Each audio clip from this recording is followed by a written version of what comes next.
tan alegre porque hoy es 13º sábado. Saben que los 13º sábados son momentos muy alegres. Y me alegra haber visto a los niños pasar, porque eso es parte de lo que acostumbramos a hacer. De paso, yo recuerdo que cuando pequeños nos pasaban a contar los versículos, ¿se acuerdan? Sí. A decir los versículos de cada lección. Y era una fiesta, literalmente, los 13º sábado. Y yo quiero imaginarme que sigue siendo todavía una fiesta porque estamos cerrando una lección y estamos entrando a otra. Y también estamos dándole gracias a Dios por habernos dado esa lección que habíamos estudiado. De paso, ¿a cuánto les gustó la lección de este trimestre? Amén. Todos. Yo quiero imaginarme que a muchos aquí les gusta la profecía, ¿verdad que sí? ¿Qué vieron de diferente? Porque las lecciones son cíclicas, o sea, se van repitiendo. Yo creo que cada 4 o 5 años me parece que repiten, o cada 2 años. Creo que lo hacen de manera intermitente, pero las lecciones son cíclicas. En el aspecto de que quizás hoy en este trimestre vi la lección de profecía, puede que un año más o 2 años más usted vaya a verlo otra vez, así como vamos a ver ahora Éxodo. A diferencia de otras lecciones que usted había visto, de Apocalipsis y de profecía, ¿qué usted pudo ver de diferente en esa lección que estuvimos viendo? Antes de contestar, vamos a ver, ¿les parece? De esa manera, nuestro conocimiento puede que venga a refrescarse un poco más. Padre de amor, ahora vamos a repasar la lección de escuela sabática que estudiamos en esta semana, pero también quisiéramos dar una mirada de manera general a todas las lecciones que vimos. Y gracias por esas lecciones que vinieron en tiempos precisos. Hoy más que nunca podemos observar que tú estás afuera. Hoy más que nunca estamos viendo el secamiento del río Éufrates. Estamos viendo que las multitudes, Señor, las aguas están atormentadas y sabemos que pronto el Rey que viene del Oriente vendrá. Amén. Pronto, Señor, Babilonia caerá y todo su sistema pagano. Pero ayúdanos a nosotros, a los que estamos en tiempo del fin, a prepararnos. Porque puede ser fácil quizás mirar la historia de lo que sucedió ayer y pensar que a nosotros no nos tocará. Sin embargo, Señor, danos el conocimiento para saber y poder identificar esas alarmas que ya se están prendiendo y ayudarnos a prepararnos a nosotros. Bendice a tu iglesia y permite que este repaso pueda ser puesto en práctica también. En nombre de Jesús. Amén. Muy bien, ahora sí la pregunta, hermanos. ¿A cuántos, qué vieron de diferente en ese escritor? Porque creo, no sé si ya lo había escrito antes. John Boston es el director de La Voz de la Profecía. Bueno, lo van a cambiar. Se va a ir a otro departamento. Pero, ¿qué pudieron ver de diferente en esa lección? Yo vi muchas cosas diferentes, porque había estudiado la profecía de diferentes formas, pero vi algo muy interesante en la manera en cómo abordó él esos temas proféticos. ¿Alguien me puede ayudar? Porque es una pregunta introductoria. ¿Qué vieron de diferente en esas lecciones? Ustedes pueden decir, bueno, aprendí algo diferente en ese sentido. Vi que él abordó temas de una manera más quizás innovadora, o de una manera distinta como se había abordado antes. ¿De cuáles lecciones? Y puede ser, si la que tiene un tema fresca es la de esta semana, lo puede hacer. Lo que quisiera es romper el hielo con ustedes para ver qué pudieron ver diferente. Ustedes, como adventistas que llevan tiempo estudiando temas proféticos.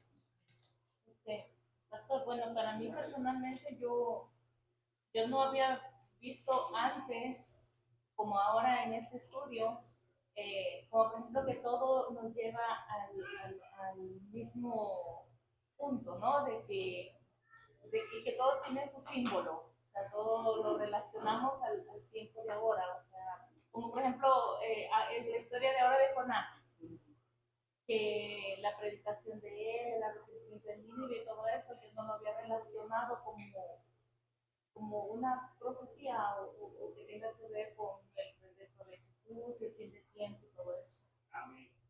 Gracias, hermana Elizabeth. Y coincide con algo de que yo vi también. La manera en cómo él abordó y trató de comparar las profecías tanto de Apocalipsis como Daniel con con toda la Biblia. O sea, trató de abarcar y presentar que la Biblia es su propio intérprete. Él mostró que para uno poder entender la Biblia tiene que compararla con otras historias.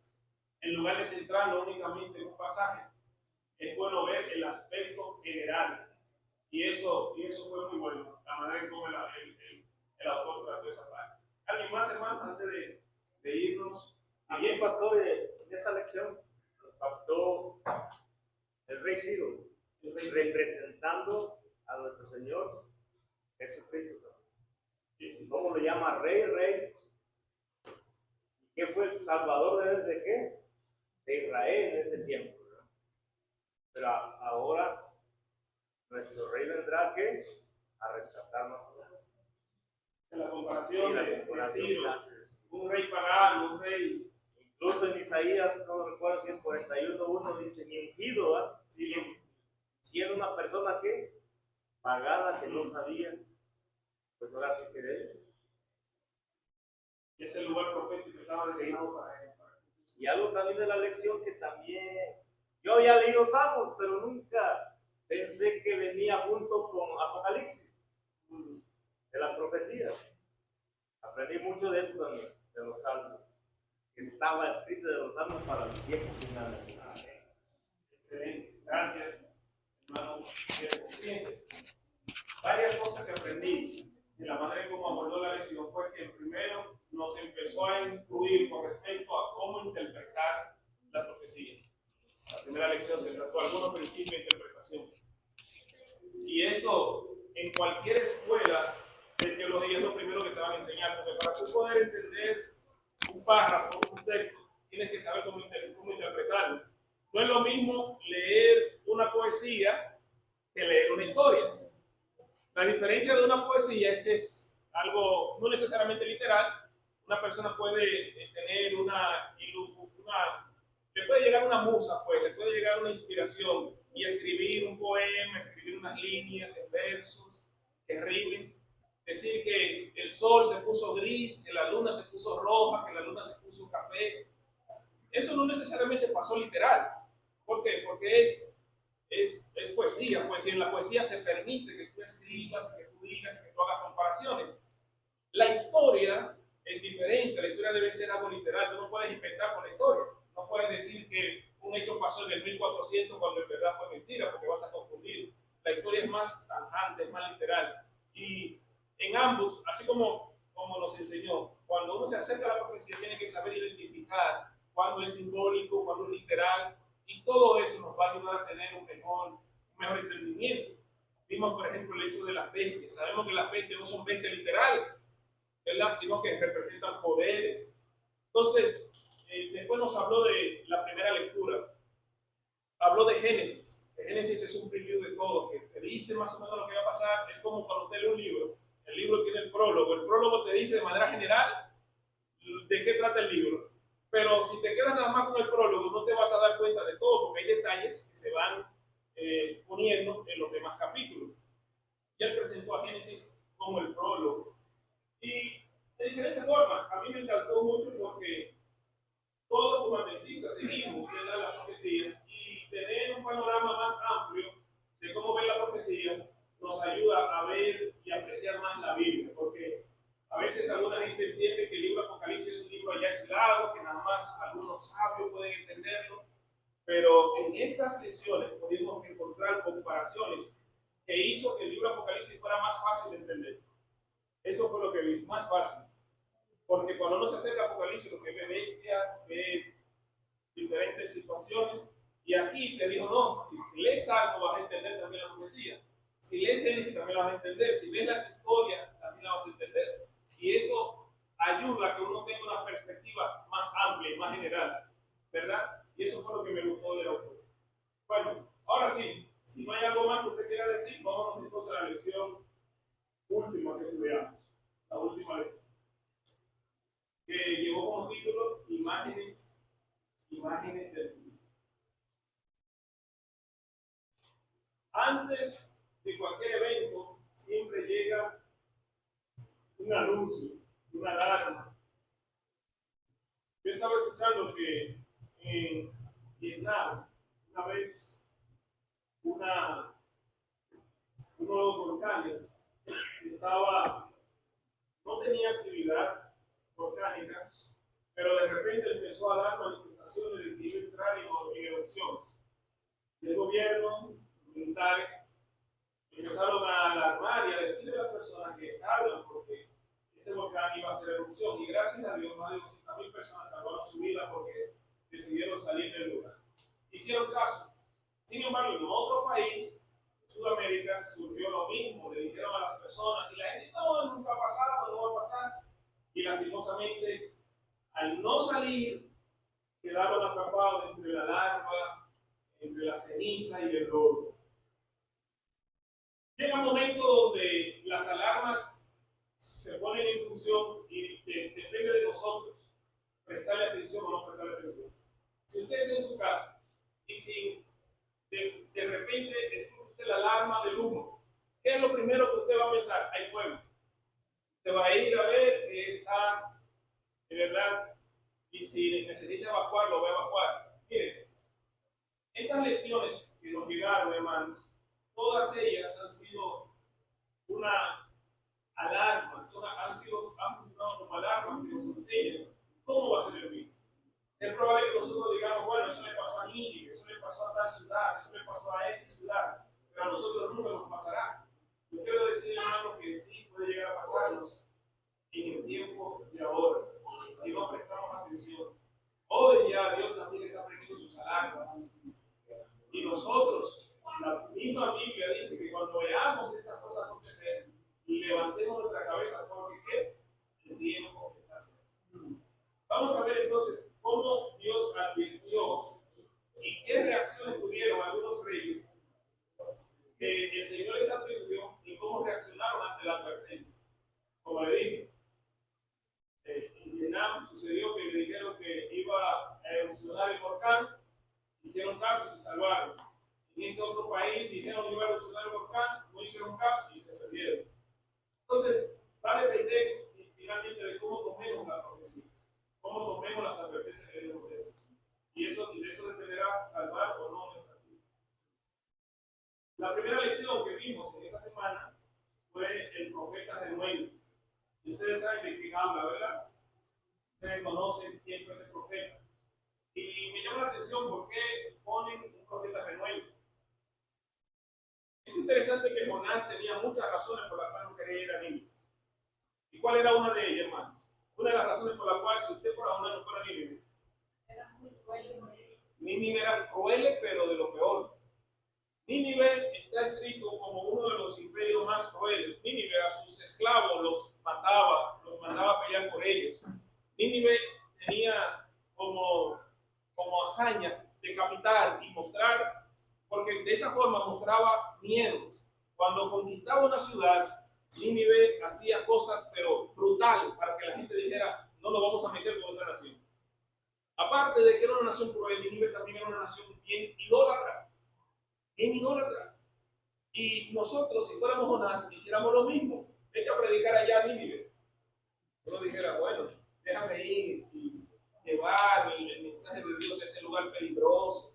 Me van a recibir bien, me van a abrir las puertas. ¿Usted cree que usted lo haría? Claro, tampoco vamos a justificar a Jonás.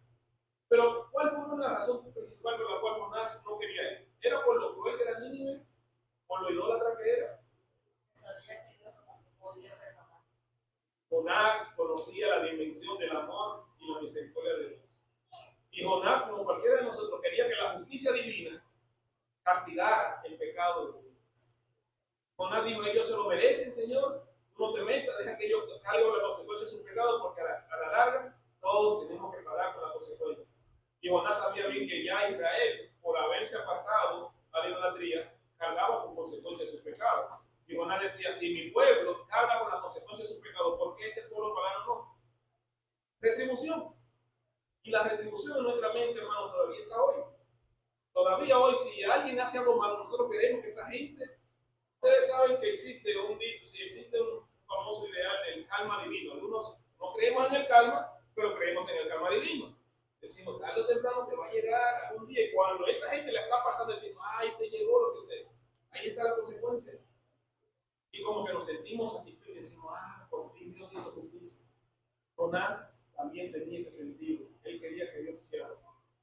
Y por eso cuando Dios lo llama y le dice, vete a predicar a Nínive, él dice, no, Señor, yo sé porque tú me quieres mandar, tú lo quieres salvar, y esa gente no merece ser salva. Y yo quiero preguntarle, hermano, ¿merecía la gente de Nínive ser salvos? ¿Sí? ¿Lo merecían humanamente hablando con todos los pecados y la atrocidad que habían hecho? Si lo vemos en un término de pecaminosidad, merecía quizás algunos, pero merecía el pueblo en general, Nínive, el imperio asirio, que era el imperio que representaba, merecían ellos ser salvos. Si lo viéramos humanamente, si usted tuviera la oportunidad de darle un 10 o un 0 a Nínive, ¿cuánto le darías? Un 0, ¿verdad? Póngale 0, diría, porque las cosas que hicieron no eran buenas. Y por eso Jonás fue renuente. ¿Qué más pudimos aprender de esa lección? ¿Usted que lo estudió? El profeta renuente.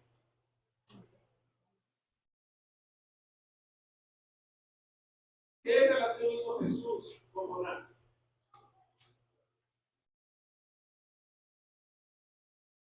Si usted se va... El hecho de que Jonás estuvo 3 días en el pez de la ballena, dentro del vientre de los peces. Y los 3 días que Estuvo en eso. Y esos 3 días que Jonás estuvo dentro de la ballena, ¿qué lecciones cree usted que pudo aprender Jonás? Bueno, primeramente, Sí. primeramente Jonás pasó 3 días dentro del gran pez. Jesús pasó 3 días bajo de la tierra. Dice la gran diferencia, Jesús fue más grande que Jonás, porque Jonás no, así como yo, como cualquiera de mis hermanos, hace esta pregunta: ¿quién iría a predicar a una nación tan perversa y malvada? Nosotros no vamos ni a tocarle la puerta al vecino para decirle Cristo te ama. ¿Cuánto más nos va a costar ir a una nación que te van a matar? Que por decreto casi que ya llegando eres hombre muerto. Y sin embargo, a pesar de que Jesús declaró que era mayor que Jonás, vino a morir, vino a buscar primero a salvar lo que se había perdido y vino a morir. Pasar 3 días debajo de la tierra. Jonás pasó 3 días dentro del pez. Y también, cuando dice, pues probablemente yo siempre he dicho, Jonás estaba muerto dentro del pez. ¿Cómo respiras tú? Tanto espiritual como físicamente, pero el poder de Dios es tan maravilloso que pudo haber pasado 3 días muerto y lo sacó de ahí para mostrar su bondad primeramente en él, su poder, y decir, así como yo te he restaurado, que no lo dice la lección, que no lo dice la Biblia, que ese pueblo necesita ser restaurado. Amén.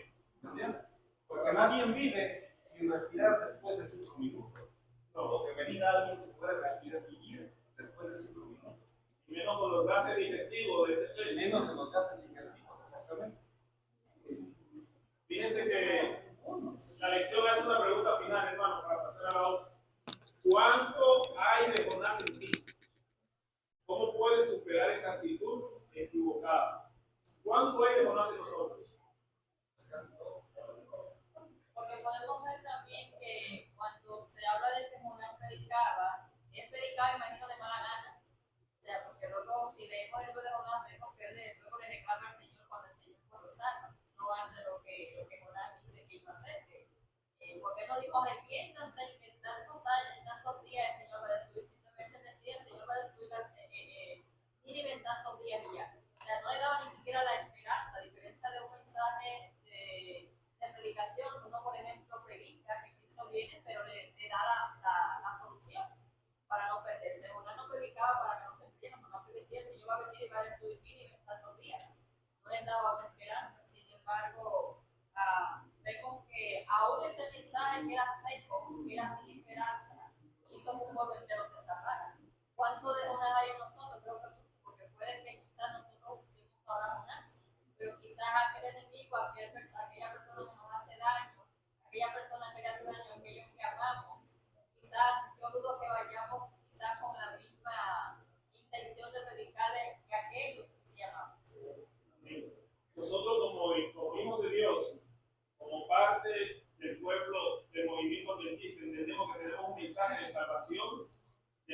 y de luz. Y eso es indiscutible. Cuando usted compara el cuerpo doctrinal nuestro con otras denominaciones, usted se da cuenta que nosotros hemos llegado a la luz, gracias al Señor, y podemos sentirnos privilegiados por haber conocido el mensaje bíblico, adventista, las profecías. Todas las verdades que tenemos nos hace ser un pueblo especial. Ahora bien, cuando usted se compara con otras denominaciones o con Babilonia, como aparece en el Apocalipsis, uno pudiera decir que Dios nos ha llamado a llamar a Babilonia, a los que están en Babilonia, que salen de ahí, salgan de ahí por lo mío, porque Dios también tiene personas ahí que quiere llamar al arrepentimiento. Pero también podemos esperar que Dios juzgue a Babilonia por las atrocidades que hizo y que ha hecho Babilonia, las persecuciones, todas las cosas que ha hecho. Recuerden, Nínive no era un pueblo fácil. Nínive era lo peor que existía. Y Jonás esperaba retribución divina para esa nación pagana. Puede que en nosotros haya mucho de Jonás, aunque no lo creo. Ahora la pregunta es, ¿cómo podemos nosotros cambiar esa actitud? ¿De qué manera la podemos cambiar?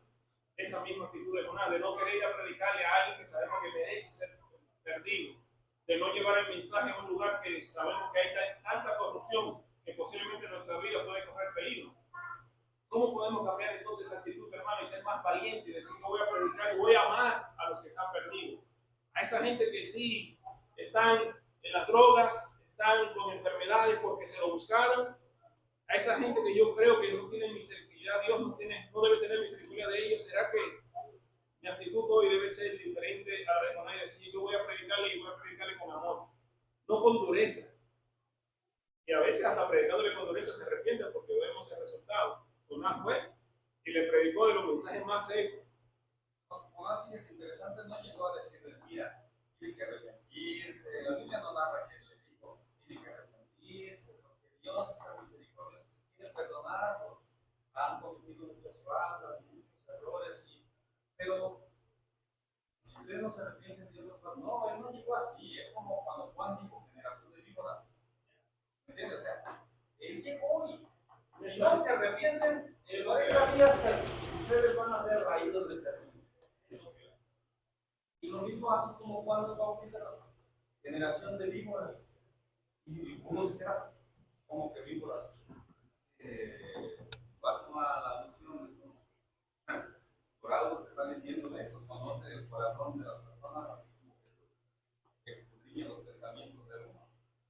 Entonces, pero sí, Jonás, yo a veces digo, y no estoy excusando ni dándole por el lado de Jonás, pero yo lo digo abiertamente, yo quizás soy un Jonás, muchos somos Jonás, pero no lo admitimos, muchos no lo queremos reconocer porque como que, entonces, ¿qué tipo de cristiano soy?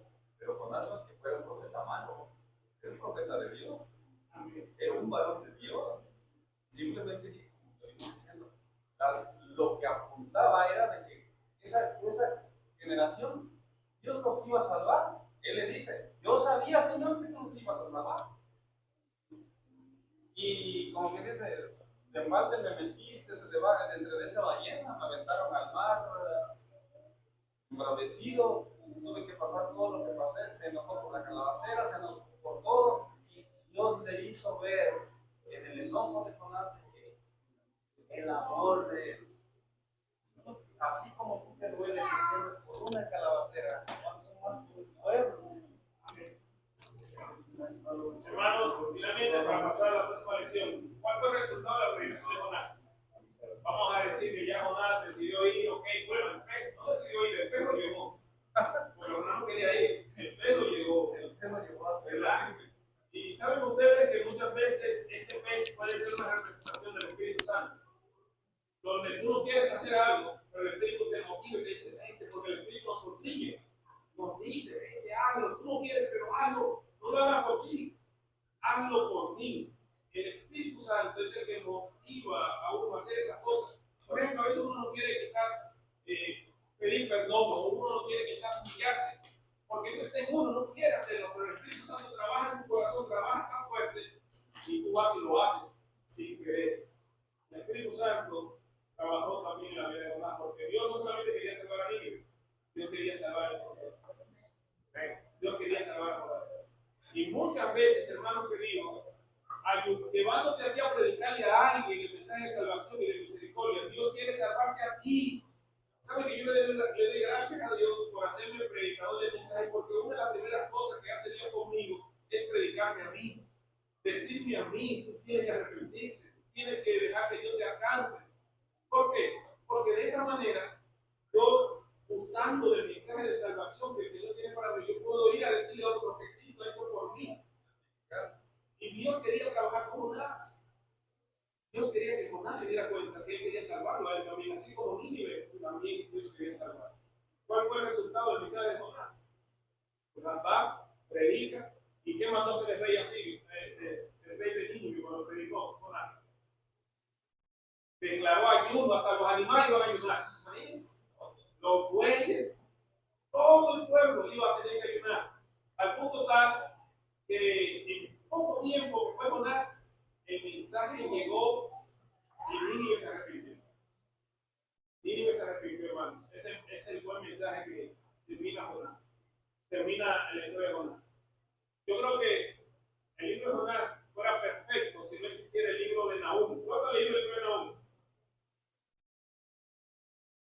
El libro de Nahum, hermanos, porque quizás, aunque la lección no lo tocó, pero cuando usted se va al libro de Nahum, usted se dará cuenta que 100 años después del arrepentimiento de Nínive, que representaba el imperio asirio, Dios está llamando a Nahum diciéndole: ve y habla eso sobre Nínive y sobre el imperio de Asiria, que sus leones, que sus tierras, que sus ríos se van a secar y que yo voy a juzgarlos. Y así pasó. Después llegaron los babilonios, llegaron otras naciones y juzgaron literalmente a Nínive. ¿Qué sucedió con Nínive, que se había arrepentido 100 años después para volver otra vez a su pecaminosidad? Uno puede decir: ¿tenía Jonás entonces razón? Bueno, en su tiempo ellos se arrepintieron y hubo un verdadero arrepentimiento. El hecho es que el arrepentimiento no duró mucho, porque 100 años después Dios tiene que hablar a Nahum para que vaya a esa misma nación que ya Jonás le había hablado para declarar juicio ya. Y ahí era definitivo, ya ahí no iba a haber una segunda oportunidad, porque ya Dios, hermano, llega un momento que la misericordia de Dios no podemos abusarla. ¿O me equivoco? Porque nuestro Dios es misericordioso, claro, pero llega un momento cuando ya Dios te va a llegar, y lo vamos a ver más adelante con otros reyes. Exacto. Exacto. Y luego después con Belsasar, ahí se mira que las generaciones no son siempre continuas. Las generaciones, yo quiero llevarlo también como cuando el sacerdocio levita. Dios dijo: por perpetuidad, el sacerdocio va a ser para los levitas, ellos son los que van a administrar el templo, nadie más. Mas sin embargo, después, no haga tal cosa yo, ¿verdad? Se le quita el sacerdocio y entra Samuel a administrar el sacerdocio. Correcto. Entonces, cambia de sacerdocio y el verdadero sacerdocio ahora viene ya no de la tribu de Leví, sino de la tribu de Judá, la raíz de David.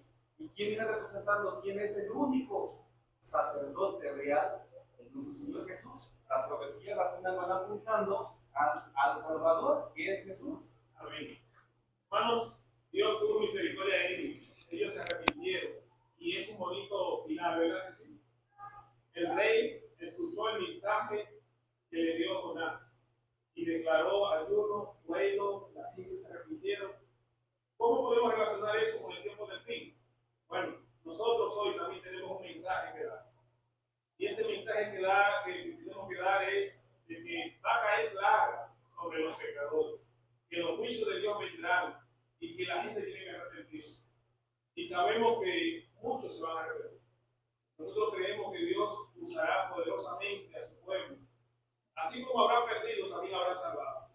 Nosotros creemos en el derramamiento del Espíritu Santo, que impactará grandemente y dará esa capacidad a la iglesia de predicar. Y sucederá lo mismo que sucedió con Pedro, ¿se acuerdan? ¿Cuántos se arrepintieron con el mensaje de Pedro? De 5,000. Nosotros creemos hoy todavía, hermanos, que Dios, así como hizo con Jonás, Dios usará grandemente a su iglesia y predicará un mensaje poderoso y muchos procederán al arrepentimiento. Ojalá eso sea pronto y que nuestros familiares por los cuales hemos estado orando, que incluso nuestros hijos, esas personas que amamos, que cuando Dios despierte a su iglesia y predique ese mensaje de juicio, este mensaje de Cristo ya viene, muchos puedan proceder al arrepentimiento. Porque ¿cuántos de nosotros no tenemos personas ahí afuera que quisiéramos ver salvos? Yo sé que tenemos hermanos, familiares, que no quisiéramos que se pierdan. Y estamos orando para que el Espíritu Santo los llame de una forma u otra. quién sabe si nosotros seremos los Jonás que irán a predicarles a ellos para que ellos vengan a arrepentir. Porque también ellos son hijos de Dios, aunque quizás están allá afuera, pero Dios también los ama, así como amó a Nínive, para ellos también hay esperanza. Vamos a ir a la otra lección, hermanos, y yo quisiera que me ayuden a utilizar otra parte. Fiesta de Belsasar. ¿Qué sucedió ahí? ¿Qué estaba aconteciendo en esa fiesta? ¿Quién era Belsasar? Es la primera pregunta. Nieto de Nabucodonosor. Era nieto de Nabucodonosor. ¿Qué había pasado con Nabucodonosor después que Dios lo convirtió en animal? Básicamente, comió hielo por tantos días. Reconoció al Todopoderoso. Reconoció al Dios poderoso y así que no. Llegará un momento, hermano, donde muchas personas que hoy en día andan quizás pensando, ignorando a Dios. Llegará un momento donde en una situación trágica tendrán que reconocer a Dios. ¿O me equivoco? Nabucodonosor, ese rey orgulloso, tuvo que reconocer el poder y el reinado de Dios y declaró que ya no se va a adorar más imágenes ni otros dioses más que al Dios Todopoderoso. Y pudiéramos decir, fuera bueno, ¿verdad?, que se quedara sin la historia de Babilonia. Nosotros diríamos, si Babilonia hubiese aceptado y hubiese seguido con esa línea, Dios hubiese bendecido grandemente a sus generaciones. Pero como bien decía River, muchas veces las generaciones se van olvidando. Lo mismo que sucedió con el pueblo de Israel en Egipto, que llegó otro faraón que no conocía a José, pues pronto llegó este muchacho, joven, a heredar el trono de su abuelo y ignoró lo que Dios había hecho con su abuelo. Le dio igual. ¿Será que llegan personas que conocen la profecía bíblica, conocen lo que ya Dios dijo y le da igual? Porque Belsasar tenía lo que Dios había hecho por su padre y le dio igual. Y una noche ese hombre no solamente le dio igual todo, una noche él bebiendo dijo: tráigame ahora los vasos sagrados que yo quiero beber en ellos. Blasfemia, hermano, lo más terrible que pudo haber hecho. Tráigame los vasos, yo quiero darle la copa de vino en ese vaso que era del santuario. Y así fue. Mandó a buscar los vasos y en él y a tomarse adicto. ¿Y qué sucedió, hermano, en ese día?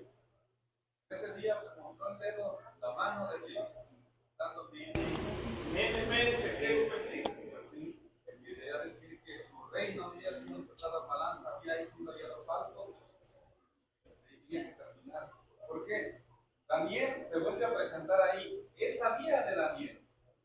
Él sabía. La mujer cuando entra y le dice: es que hay un varón que en el tiempo de tu abuelo Nabucodonosor lo puso sobre de todo. Ese varón puede interpretar parafraseando. Lo trae, pero él conocía de Daniel. Y nosotros, usted hace una pregunta: ¿cuántos conociendo nos podemos olvidar? Pues tristemente a veces, estando dentro de la iglesia, estudiando la palabra de Dios, muchos nos podemos alejar. Aún conociendo del poder de Dios, las maravillas que ha obrado en favor nuestro. Durante nuestra existencia. Y aquí estamos viendo, hermano, dos reyes que tomaron las advertencias de Dios de manera diferente. Recuerden que le hablaba de las alarmas. ¿Qué hizo el rey de Nínive cuando escuchó hablar de que iba a venir la destrucción? Se convirtió, se arrepintió, tomó en serio el mensaje de Dios. Pero ¿qué hizo, sin embargo, este otro rey que ya sabía lo que Dios había hecho en el pasado? Tenía a Daniel viviendo con él, conocía del poder de Dios. ¿Qué camino decidió tomar? Ignorar el mensaje de Dios e irse en fiesta. ¿Será eso parecido, hermanos? Yo no sé si usted le ha tocado predicar y dar estudios bíblicos y esperar que la gente se arrepiente y se entregue a Dios. Yo quiero imaginarme que usted siente como que perdió su tiempo, ¿verdad? Conando quería perder su tiempo cuando iba con él y dijo: si yo voy para allá, esa gente ni siquiera se va a arrepentir. Aquí Daniel estaba vivo con este hombre y Belsasar prefiere entonces apartarse del consejo de Daniel, apartarse del consejo de su abuelo y seguir con su rumba. El hecho de tomar el vino y ponerlo en la copa representa literalmente lo que hace Babilonia. ¿Qué dice Apocalipsis de Babilonia? Que dará a beber a las naciones de qué? qué significa el vino de manera espiritual en los tiempos que estamos viviendo? Falsas doctrinas. Porque el vino lo que hace es que embota el razonamiento. Y cuando una persona tiene un conocimiento errado del conocimiento de la palabra de Dios, para la redundancia, esa persona tiene la mente nublada. ¿Y cuánta gente hoy en día está cegada, hermanos, con falsas doctrinas? Conocimiento cerrado de la palabra de Dios, malas interpretaciones, contradicciones en lugar de la palabra de Dios, porque han tomado del vino, de la copa que Babilonia ofrece. Por eso en Apocalipsis 18 hay un llamado, ha caído a la gran Babilonia. ¿Por qué? Porque le ha dado a beber de su vino a las naciones. Y aquí, en el juicio que Dios decreta sobre Belsasar, es un ejemplo de lo que sucederá, hermanos, con todas esas personas que lastimosamente, aún conociendo el mensaje de Dios, han decidido seguir su propio rumbo. Y uno sí quisiera tener un Dios de misericordia eterna. De paso, hoy en día hay una teología del universalismo, y se lo digo porque es bueno que como iglesia estemos bien atentos. ¿Qué expresa el universalismo? Nadie se va a perder. Todo el mundo se va a salvar. Hasta Judas y el mismo Satanás tienen la oportunidad de salvarse. Es lo que expresa. Te van a buscar argumentos diferentes para decirte, pero es lo que expresa. Y son muchos los adventistas que están creyendo en esa teología.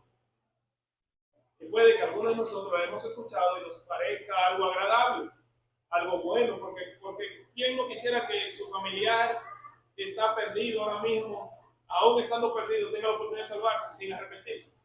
Uno mismo, pastor, uno mismo quisiera como vivir una vida desordenada, vacía, y que al final dijera, te vas a salvar, no te preocupes. Ah, pues qué cómodo.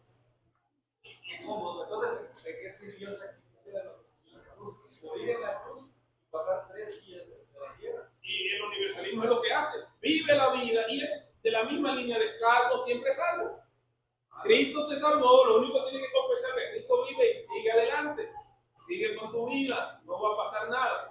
Y esa teología es peligrosa porque no lleva a la gente a un arrepentimiento.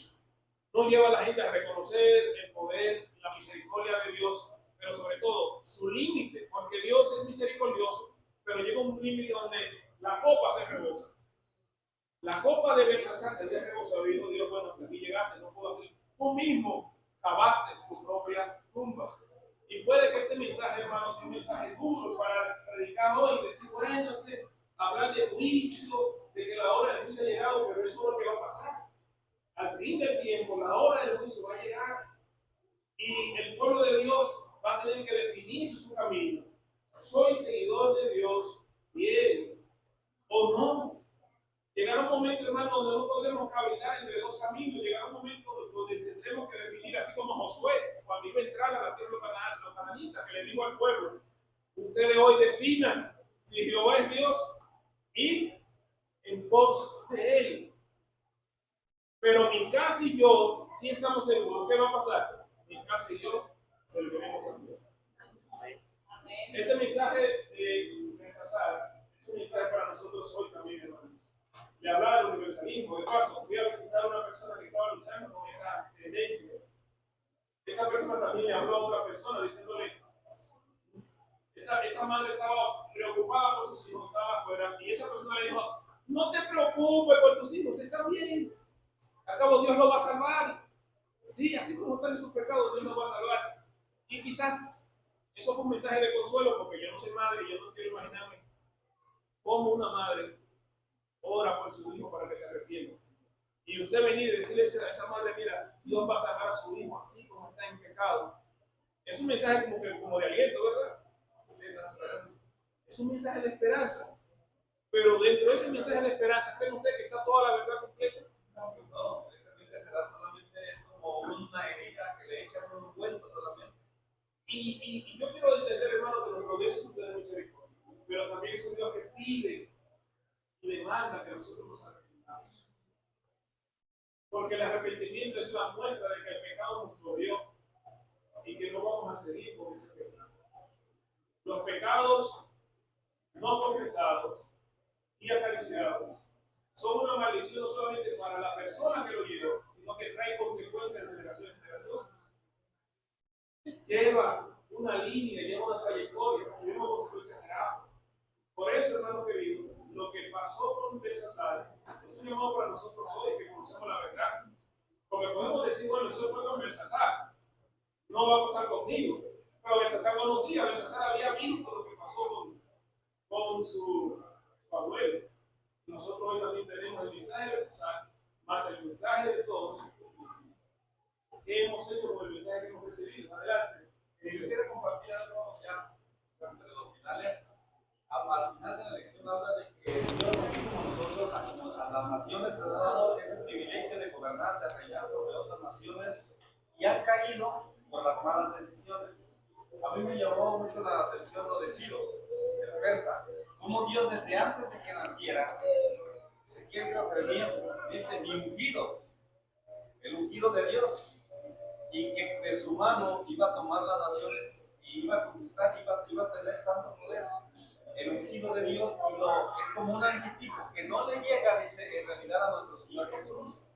Pero sin embargo, Ciro nos muestra de que como siendo de naciones paganas, porque Ciro el persa es ahorita la actual Irán, los medos estaban al norte de Irán, de la capital. La antigua Babilonia es hoy Irak. Y ustedes iniciaban la lección hablando de qué nos ha enseñado. Pues a mí me ha ayudado mucho para ir viendo geológicamente, geográficamente, dónde están ubicados los antiguos territorios y quiénes eran los que gobernaban en ese entonces. Y Irán, que viene de los medos y los persas, que es el segundo reino, que es la plata de lo que Dios Nabucodonosor en el sueño, hasta hoy en día y al final de los días dice que Dios aún nos va a rescatar. Y yo siento porque Ciro fue el que regresó al pueblo, liberó al pueblo para la reconstrucción del templo de Jerusalén. A diferencia de Belsasar, que tomó los utensilios que su abuelo Nabucodonosor había tomado cuando tomó cautivo Jerusalén y se llevaron las cosas, su nieto se dedicó a mal usarlos. Y Ciro viene y le da esa libertad y la reconstrucción del templo. Entonces, en la reconstrucción del templo me lleva a que nosotros hoy en día tenemos que reconstruir el templo que hemos dañado. Y el cuerpo nuestro es templo del Espíritu Santo. Entonces, tenemos que reconstruir porque primero somos nosotros, soy yo, eres tú. Lo que usted dijo, gracias a Dios que me dio la bendición de cierta manera de ser predicador, porque primero me predica a mí, primero me llega a mí y después yo puedo dar de lo que Dios me ha dado. Entonces, la restauración del templo, para mí me llegó y quiere restaurarme a mí para entonces poder reflejar el amor de Dios hacia mi humanidad. Finalmente, hermanos, el pueblo de Babilonia cayó. ¿Y de qué manera cayó? Cayó en manos de ese rey, y ya Dios tenía su lugar ahí, por debajo de las aguas se secaron. ¿Qué representan las aguas en la profecía bíblica? Muchedumbre. Y esa nación de Babilonia estaba sobre muchas aguas, pero esas aguas se secaron. Y Ciro, el ungido, y luego el rey persa, fueron instrumentos de Dios. Quiero finalizar mostrándole tres actitudes. Primero, la actitud del rey de Nínive. ¿Qué hizo el rey de Nínive? Se arrepintió. Segundo, la actitud de Belsasar, no le hizo caso. Tercero, la actitud de Ciro. ¿Cuál fue la actitud de Ciro? Ser instrumento de Dios para salvación. ¿Cuál de esas tres actitudes tomaremos nosotros? Nosotros elegimos. Que el Señor pueda bendecirnos, hermanos, en esas lecciones. La próxima lección va a ser, de hecho, la podamos disfrutar así como disfrutamos esta lección. Amén. Amén.